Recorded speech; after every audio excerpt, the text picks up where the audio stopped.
دعوت دین کے تعلق سے کچھ چیزیں ہیں جو قرآن و سنت میں موجود ہیں. ہم علماء سے بارہا سنتے رہتے ہیں وذکر فإن الذکر تنفع المؤمنین کے تحت میں بھی گویا کہ ان کا اعادہ کر کے مزید ان کی یاد دہانی کا ذریعہ بن کے میرے لیے بھی اور آپ کے لیے بھی بولنے سننے میں اجر کا ذریعہ بن سکتا ہوں. تو اللہ اس بات کو میرے لیے بھی اور آپ کے لیے قبول فرمائے. ورنہ بہت ساری باتیں ویسے بھی آپ پہلے سن چکے ہوں گے. سب سے پہلی چیز یہ کہ اللہ رب العالمین نے قیادت کے لیے دو چیزیں بتائی ہیں. اللہ تعالیٰ نے فرمایا وَجَعَلْنَا مِنْهُمْ أَئِمَّةً يَهْدُونَ بِأَمْرِنَا لَمَّا صَبَرُوا وَكَانُوا بِآيَاتِنَا يُوقِنُونَ. اللہ رب العالمین فرماتا ہے کہ بنی اسرائیل میں ہم نے لوگوں میں امام کھڑے کیے, امام بنائے, لوگوں کے رہبر بنائے. یہدون بامرنا, جو ہمارے حکم کے مطابق لوگوں کی رہبری کرتے تھے, ہمارے امر کے مطابق لوگوں کو راستہ بتاتے تھے. لما صبروا, یہ تب ہوا جب انہوں نے صبر کیا, جب انہوں نے ثابت قدمی اختیار کی, جب دین کے لیے مصائب پر انہوں نے برداشت کو اپنایا. وَكَانُوا بِآيَاتِنَا يُوقِنُونَ, یہ وہ لوگ تھے جو ہماری آیتوں پر پورا یقین رکھتے تھے. ابن تیمیہ رحمۃ اللہ علیہ نے ایک بہت عمدہ جملہ اس آیت کی تفسیر میں کہا ہے. فرماتے ہیں فالصبر والیقین بہما تنال الامامۃ فی الدین. یہ بہت ہی عمدہ جملہ ہے جو قوم کی قیادت کے لیے ہمارے لیے رہنما اصول ہے. اگر ایک انسان چاہتا ہے کہ جن لوگوں میں وہ ہے ان کی رہبری کا یہ ذمہ وہ نبھائے, ہم کو اللہ تعالیٰ نے اگر رہبری دعوت اور لوگوں کی ارشاد کے لیے چنا ہے تو یہ دو چیزیں ہمیں ہونی چاہیے, ایک یقین اور دوسرے صبر. اور پہلی چیز دوسرے کا ذریعہ بنتی ہے. فالصبر والیقین, صبر اور یقین وہ دو چیزیں ہیں جن کے ذریعے سے ایک انسان کو دوسروں کے رہبر بننے کی صلاحیت اس میں پیدا ہوتی, وہ مقام نصیب ہوتا ہے. اللہ رب العالمین کی طرف سے آئے ہوئے دین اور اس دلیل اور اس حق پر یقین ہونا, اس کے قدم ڈگمگانا نہیں چاہیے. جو اہل حق کا منہج ہے اس کے سچ ہونے پر, نجات کا ذریعہ ہونے پر, ہدایت ہونے پر پختہ یقین ہونا, یہ حق ہے. یقین پختہ ہو.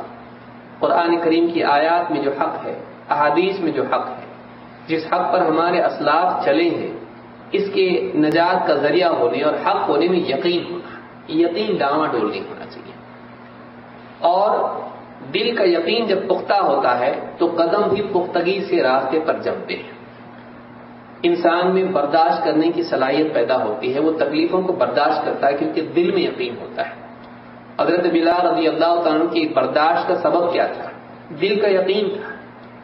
جب دل کی زمین میں یقین پختہ ہوتا ہے تو پھر آدمی حق کے راستے پر اس کے پاؤں بھی جمتے ہیں.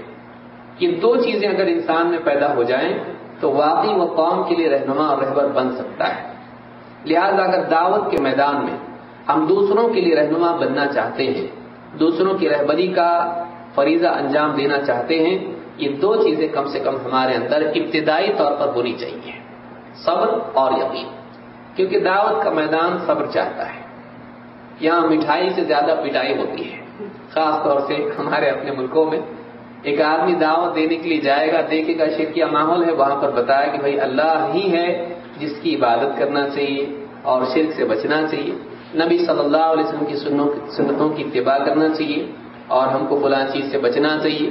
تو اگر ایک آدمی اپنی علاقے میں دعوتی ذمہ داری ادا کرتا ہے تو صرف میٹھی میٹھی باتیں وہ نہیں کر سکتا, اس کو بتانا پڑتا ہے صحیح صحیح ہے, غلط غلط ہے. اب ایسے وقت میں تکلیفیں آتی ہیں. وَاصْبِرْ عَلَىٰ مَا أَصَابَكَ, جو تکلیف آئے گی صبر کرنا پڑے گا. تو صبر کا یعنی دروازہ انسان کے لیے اگر بند ہو جائے تو دعوت مشکل ہے. انسان کو چاہیے کہ اپنے لیے وہ اللہ کے دین کی خاطر تکلیف اٹھانے کے لیے تیار ہو, لیکن تکلیف ہمیشہ مخالفین کی طرف سے نہیں آتی ہے. تکلیف دنیوی اعتبار سے بھی آ سکتی ہے. آپ دینی ذمہ داری ادا کر رہے ہیں, آپ کو بدن کی راحت چھوڑنی پڑے گی. آپ دینی دروس میں آ رہے ہیں, آپ کا وقت آپ کو دینا پڑے گا.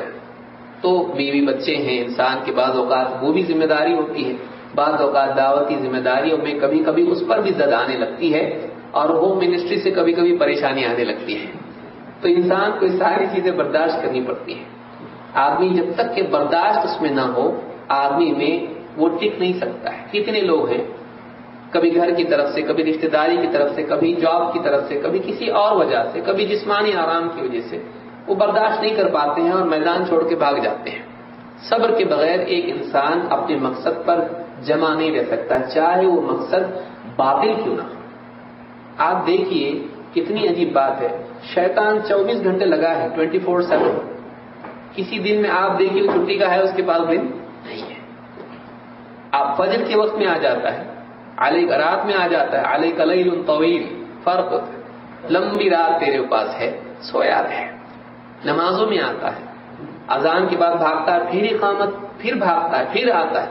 یعنی آپ سوچئے کیسی ثابت قدمی سے باطل پر لگا ہوا ہے، جبکہ اس کو یقین ہے وہ برباد ہونے والا ہے. اگر یقین ہم کو ہے کہ اس میں نجات ہے، ہمارے اندر اس سے زیادہ ثبات ہونا چاہیے. اللہ اور اس کے رسول کی بات پر جب یقین ہے، یقین اگر پختہ ہو تو ثابت قدمی ممکن ہوتی ہے. جس درجے کا یقین ہوگا اس درجے کی ثابت قدمی ہوگی. لہذا یہ ایک بہت بنیادی شرط ہے دعوت کے میدان میں. اس کی فضیلت کیا ہے؟ معلم خیر، لوگوں کو خیر سکھانے والا، اس لیے کہ فضائل سے انسان کے لیے عمل کرنا آسان ہوتا ہے. لہذا اس سلسلے میں 2 باتیں ہم دیکھیں گے، اس کے بعد داعیانہ اوصاف کے تعلق سے اختصاراً کچھ باتیں ہم دیکھیں گے. مسروق رحمۃ اللہ علیہ فرماتے ہیں، تابعی ہیں، کہتے ہیں قرأت عند عبد الله بن مسعود ان ابراہیم كان امة قانتا للہ. میں نے عبداللہ بن مسعود رضی اللہ تعالیٰ عنہ کے پاس ان کی موجودگی میں ایک آیت پڑھی، ان ابراہیم كان امة قانتا للہ. ابراہیم علیہ السلام ایک امت تھے، امام تھے، اور اللہ کے مسلسل فرما برداری کرنے والے بندے تھے. یہ آیت میں نے پڑھی. فقال ابن مسعود ان معاذا كان امة قانتا. حضرت ابن مسعود نے فرمایا، جو کہ خود ایک بڑے عالم امت کے ہیں، انہوں نے کہا کہ معاذ ابن جبل رضی اللہ تعالیٰ عنہ ایک امت تھے اور قانت تھے. جو 2 وصف اللہ نے بیان کیے یہاں پر، کہا کہ یہ جو 2 وصف ہیں، امام ہونا، اسوہ ہونا، اسوہ حسنہ ہونا، اور اسی طرح سے قانت فرما بردار ہونا، یہ 2 وصف معاذ ابن جبل میں تھے. حضرت معاذ تھے جو امام تھے، امت تھے، قانت تھے. پھر کہتے ہیں فأعادوا علیہ فأعاد، پھر یہ آیت پڑھی گئی، پھر سے انہوں نے وہی جواب دیا. ثم قال اتدرون ما الامہ، کہا تمہیں معلوم ہے امہ کس کو کہتے ہیں؟ کون ہے جو امت ہے؟ الذي يعلم الناس الخير والقانت الذي يطيع الله ورسوله. کہا کہ امہ، امام وہ ہے جو لوگوں کو خیر کی تعلیم دیتا ہے.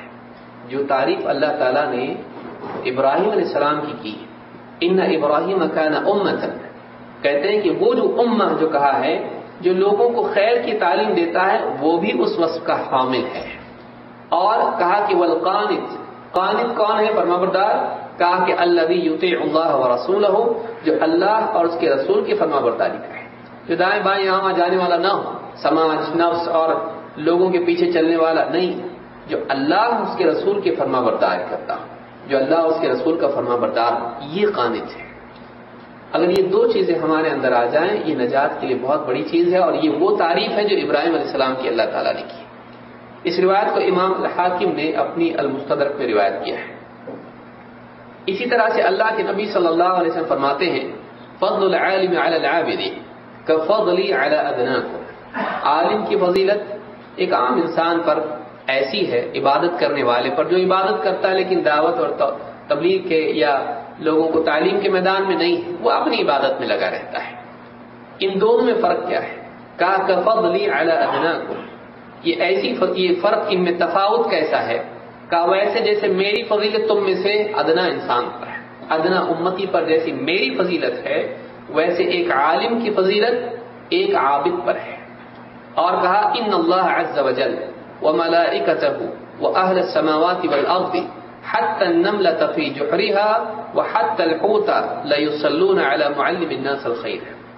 آپ نے فرمایا کہ یقیناً اللہ تعالی، اس کے فرشتے، آسمان و زمین میں جو بھی ہیں سب، یہاں تک کہ بل میں موجود چونٹیاں، اور یہاں تک کہ پانیوں میں، دریاؤں، سمندروں میں موجود مچھلیاں، یہ سب کی سب خیر کی تعلیم دینے والے پر صلات بھیجتی ہے، اللہ کی طرف سے اس کی ثنا ہوتی ہے، جیسا کہ صلات کی تعریف میں ابو العالیہ وغیرہ نے ذکر کیا ہے، ثناء اللہ فی الملأ الاعلی، اور فرشتوں کا اور مخلوقات کا صلات یہ ہے کہ اس کے لیے دعا کرتے ہیں رحمت اور مغفرت کی۔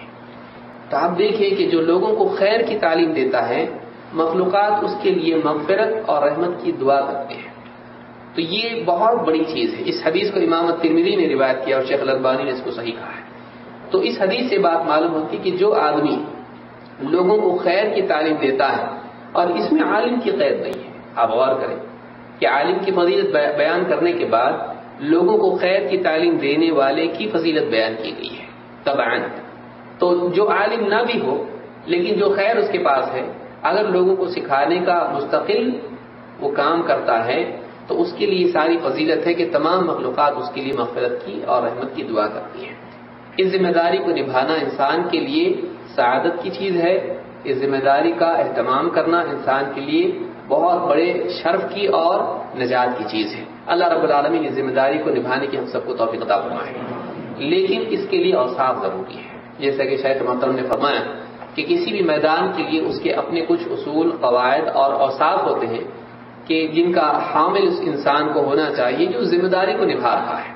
لہذا دعوتی میدان میں، تبلیغ کے میدان میں اور لوگوں کی تربیت اور اصلاح کے میدان میں، نصیحت کے میدان میں کچھ اوصاف کے حامل ہم کو ہونا چاہیے، کچھ اوصاف کا حامل ہم کو ہونا چاہیے۔ ان میں سب سے پہلی چیز تو آپ دیکھ چکے، یقین ہونا ہے۔ ایک انسان کے دل میں یقین ہو، یہ صحیح ہے، تبھی جا کر جب انسان کے دل میں یقین ہوگا اس کی بات میں یقین پیدا ہوگا، جب اس کی بات میں یقین ہوگا سننے والوں کے دل میں یقین پیدا ہوگا۔ تو اگر ہماری دل میں بات کچی ہے اور یقین پختہ نہیں ہے تو ہماری بات میں وہ دم پیدا نہیں ہوگا، مضبوطی نہیں آئے گی۔ انبیاء کی بات میں قوت کیوں ہوتی ہے؟ ان کے دلوں میں پہاڑوں جیسے یقین ہوتا ہے، اور لوگوں کا انکار ان کی دعوت میں اثر پیدا نہیں کرتا ہے۔ اکثر ہوتا کیا ہے، آدمی اپنے معاشرے میں کھڑا ہوتا ہے اور دعوت دیتا ہے، لوگوں کو سمجھاتا ہے، لوگ نہیں مانتے ہیں، انکار کرتے ہیں، مذاق اڑاتے ہیں، اس کو برے برے القاب دیتے ہیں، اس کے خلاف طاقت استعمال کرتے ہیں، اس کا کیریکٹر اسیسینیشن کرتے ہیں، اس کی کردار کشی کرتے ہیں۔ وہ آدمی تھک جاتا ہے، کبھی کبھی اسی کو اپنے بارے میں شک ہونے لگتا ہے، میں صحیح تو کر رہا ہوں یا غلط کر رہا ہوں۔ بعض اوقات دوسرے افکار اس کے سامنے آتے ہیں انٹرنیٹ کے ذریعے سے، معاشرے میں پھیلے ہوئے افکار، علماء کی مخالفت، بعض اوقات دوسرے جو فکر کے علماء ہیں، آدمی بعض اوقات ان کی باتوں کو سن کر اپنے اس مقصد میں شک کرنے لگتا ہے۔ کبھی کبھی مصیبتیں ایک کے بعد ایک آنے لگتی ہیں، یہ مصیبتیں اس کے یقین کو اور ڈگمگا دیتی ہیں، اس کی کمزوری کو، اس کے شک کو اور بڑھا دیتی ہیں۔ آدمی مصیبتوں کو دیکھ کے سوچتا ہے کہیں میں غلط تو نہیں جا رہا ہوں، کبھی اس کو لگتا ہے کہ کیوں میں کروں، یہ کیوں اتنی تکلیفیں اٹھاؤں، اور بعض اوقات دوسروں کو جب دیکھتا ہے کہ جو واقعی علم والے ہیں وہ نہیں کر رہے تو اور بھی زیادہ ڈھیلا ہو جاتا ہے۔ اس لیے پہلی چیز جو دعوت کے میدان میں ضروری ہے وہ یقین ہے۔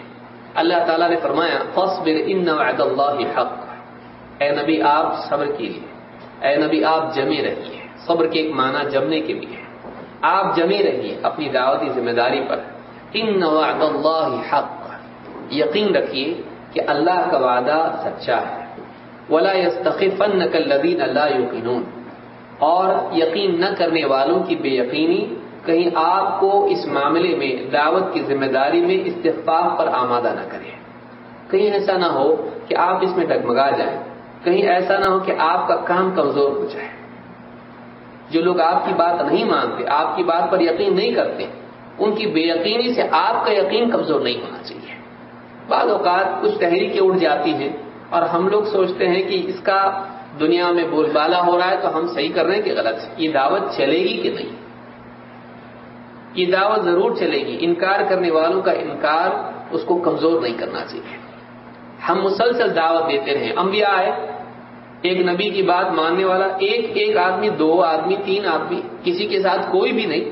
اللہ کے نبی صلی اللہ علیہ وسلم نے دیکھا بعض انبیاء ایسے کہ ان کے ساتھ کوئی بھی نہیں، سالوں سال انہوں نے دعوت دی، لوگوں نے ان کی بات نہیں مانی، لیکن انہوں نے اپنا کام نہیں چھوڑا۔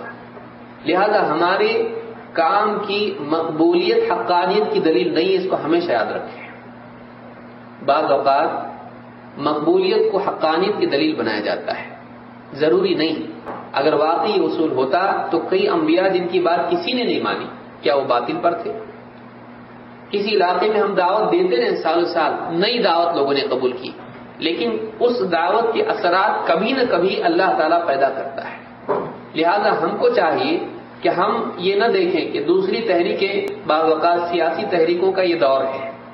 اس لیے میں یہ بات کہہ رہا ہوں، یہ جو دور ہے یہ چونکہ دنیا میں مسلمانوں کے سیاسی حالات بگڑ رہے ہیں اور گویا کہ یہ بگاڑ سیاست کے اعتبار سے مسلمانوں کا پستی کی طرف جانا، حکومتوں کا ٹوٹنا اور باطل کا پروان چڑھنا، یہ مسلمان نوجوانوں میں خاص طور سے اور جو بھی تحریکی فکر رکھنے والے ہیں ان کے لیے جوش دلانے والی چیز ہے، اور ان کے لیے بولنے کی طاقت پیدا کرنا ان حالات کے ذریعے سے ممکن ہو گیا ہے. لہذا سیاسی تحریک میں اخوانی تحریک یا اسی طرح سے جتنی تحریکیں ہیں، ان تحریکوں میں ابھار کے نوجوانوں کو کھڑا کرنا اور اپنے ساتھ جوڑنا، اور کبھی یعنی اقامت دین کے نام پر، کبھی حکومت الہیہ کے قیام کے نام پر، اور کبھی مسلمانوں کی جو ہے دنیاوی فلاح کے لیے کوششیں کرنے کی دعوت پر ابھار کر بعض اوقات ہمارے جو دعات ہیں ان کو لوگ چھین کے لے جاتے ہیں. مثلا کیا بھئی کب تک یہ توحید کرتے رہیں گے، اور بھی کچھ ہے کہ نہیں؟ مسلمانوں کی خدمت خلق میں لگو. اب خدمت خلق کے راستے سے نکل کر وہ سیاست کے راستے پہ چلا جاتا ہے. یہی کب تک کرتے رہیں گے؟ بعض لوگ یہ کہتے ہیں کہ بھئی پہلا مرحلہ ٹھیک ہے، اہل حدیث کا اچھا ہے، وہ پہلی کلاس ہے. دوسری کلاسز اس کے بعد کون سی ہے؟ عالم میں اسلام کو نافذ کرنے کے لیے کوشش کرنا، حکومتوں سے مزاحمت کر کے، حکومتوں کے خلاف لڑ کے اسلام کو لانے کی کوشش کرنا. خالی دنوں میں کب تک توحید لاؤ گے؟ زمین پر بھی لانے کی کوشش کرنا چاہیے. ان الحکم الا للہ، اللہ کا حکم زمین پر قائم ہونا چاہیے. ومن لم يحكم بما انزل الله فاولئك هم الكافرون، جو اللہ تعالیٰ کے حکم پر عمل نہ کرے، اس کو نافذ نہ کرے، اس کے مطابق فیصلہ نہ کرے، کافر ہیں. تو توحید حاکمیت لے لو. آپ کی توحید ادھوری ہے. توحید کی چوتھی قسم کہاں سے آپ لاؤ گے؟ توحید کی چوتھی قسم بھی لانے کی کوشش کرنا چاہیے. حالانکہ علماء نے اس کا سختی سے رد کیا ہے. توحید حاکمیت توحید عبودیت یا الوہیت میں شامل ہے، ربوبیت میں آ جاتی ہے. عدی بن حاتم کی روایت میں آپ کو مل جائے گا.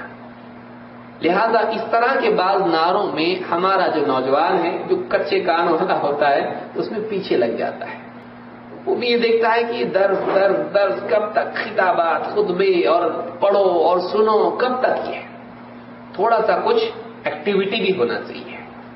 اور پکا پکایا آدمی لوگ ہمارے ہاں سے لیتے ہیں اور اس کو باطل تحریکوں میں استعمال کرتے ہیں، اور ہمارے ملکوں میں وہ جیل میں چلا جاتا ہے.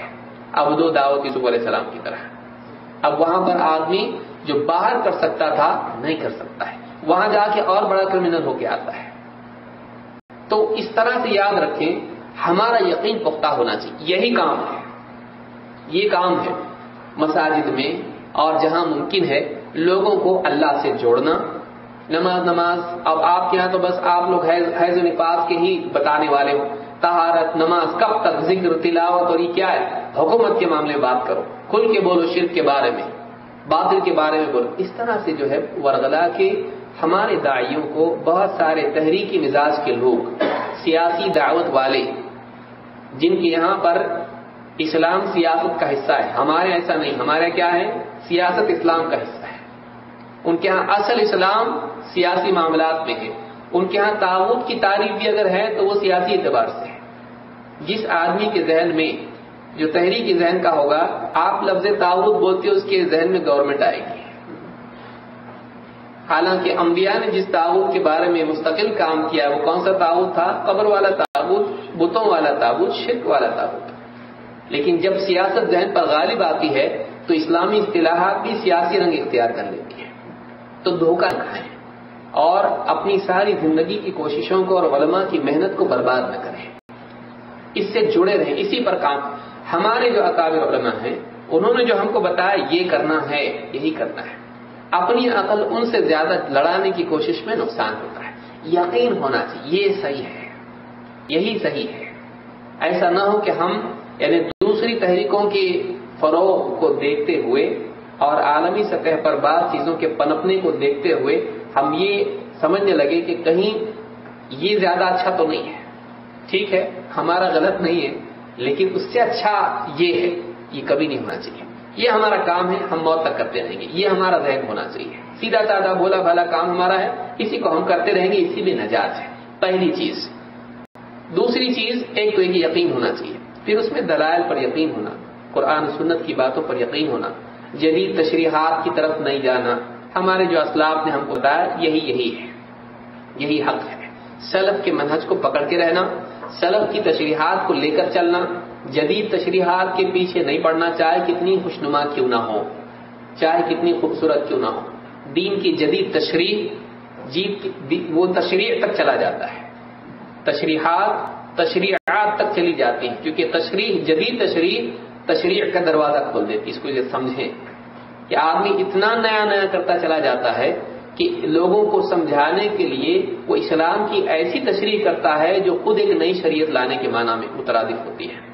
لہذا ہم وہ پرانا طریقہ ہمارے لیے علیکم بالامر العتیق، تمہارے لیے جو پچھلا پرانا طریقہ ہے وہی اچھا ہے، وہی ہمارے لیے صحیح، اسی میں ہماری سیفٹی اور نجات ہے.